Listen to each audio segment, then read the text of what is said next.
Hey guys, how are you? Matt Ackerson here, the founder of AutoCode.co, as you may already know. And it's a beautiful day here in Huntington, Long Island, New York. And I want to talk to you about how to form a competitive advantage in your content creation and content marketing process for the long term, for the future. All right, so let me go ahead and share my screen and we will jump into it.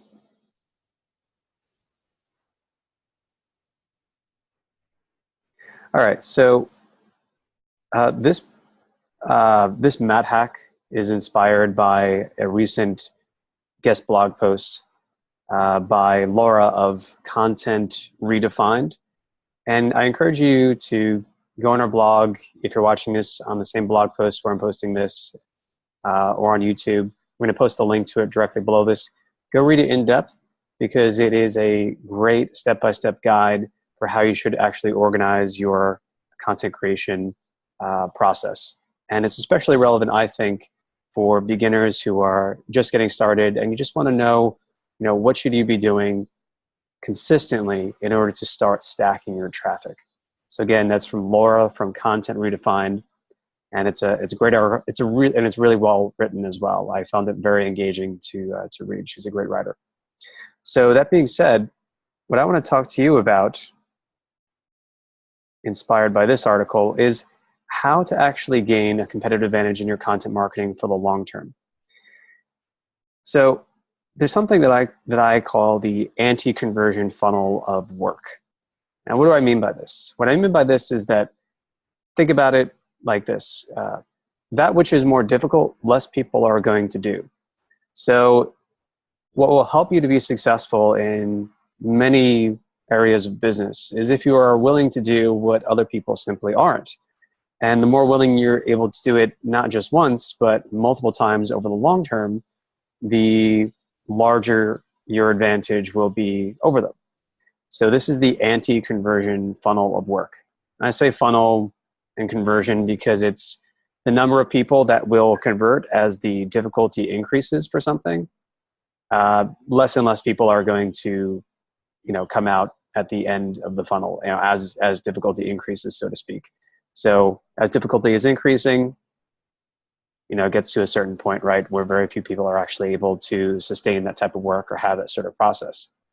So, for example, with content marketing, a lot of people will,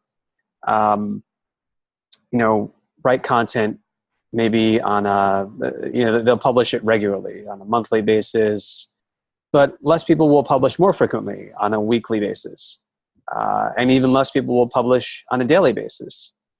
And how can you make it even more difficult? Well, very few people will publish on a daily basis and be writing 1,500 words or more, a reasonable level of depth to illustrate a point, to teach their audience something useful, right? But in thinking about this anti-conversion funnel of work as it applies to your content marketing system, there are 3 levers that I want to recommend that you pay special attention to that are really going to serve you well for the long run. And you can focus on one of them or you can focus on all of them. But here's the first one. The first one is quality.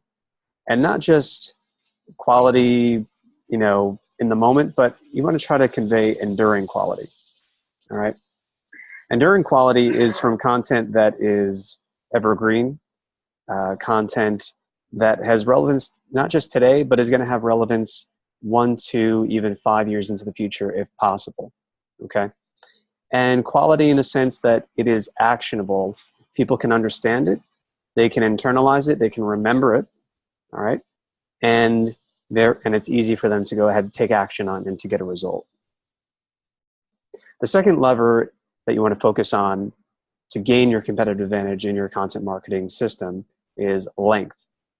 And by length, I mean, perhaps depth of the article, not just how far it requires a person to scroll down on a page, but depth in terms of how deep do you go in a certain topic?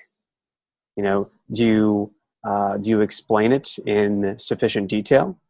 Are you linking out to supporting sources to back up any claims that you have so that the information is seen as credible? and length as it appeals to Google, because you will rank higher in Google if you have content that is of a certain length, or that is one ranking factor in your favor if you write more in-depth, more lengthy content. And the final lever is promotion. So many people can write content, and promotion is a very popular topic, or it's becoming more popular among marketers today. But very few people are able to do both really well. Very, very few people can write content that is lengthy, that is high quality. When I say lengthy, I mean of at least 2,000 words or more, and high quality. And third, actually promote it effectively, not just doing the basics either, like sending an email to your audience, like pushing it on the social media channels, but going above and beyond to build links to it, to get influencers to like it and share it as well, to get it out to beyond just the people in their immediate first circle of influence, or in their first, who are just following them on social media. All right. So to review, how to get a competitive advantage in your content marketing for the long term. Think about the anti-conversion funnel of work. This is a general principle that can serve you beyond just thinking about your content marketing process. And think about the 3 levers that will help you to get an advantage, and focus on one at a time. Creating content of enduring quality, of sufficient length and depth, and promoting that content effectively. For the long term, this is going to give you a massive competitive advantage over your peers in the industry, especially if you do it consistently. All right, so that's it for today's video. Leave a comment, let me know what you think, and how you'll be applying what I taught you in this video to your current content marketing, which will help you to grow your traffic and get you more leads and sales. And if you want me to do more videos related to content marketing, I'd love to hear from you as well. In general, if you have, so today we kind of talked about, content marketing applies to the top of your funnel. If you want to learn more about tactics and tips related to growing traffic at the top of your funnel, let me know, or funnels in general, and I'll be happy to consider it for a future Matt Hack. All right. So until next time, my name is Matt Hack in the Matt Hat, although today I'm wearing a Green Lantern hat, delivering you your daily dose of Matt Hacks. Keep hustling, stay focused. I'll talk to you soon.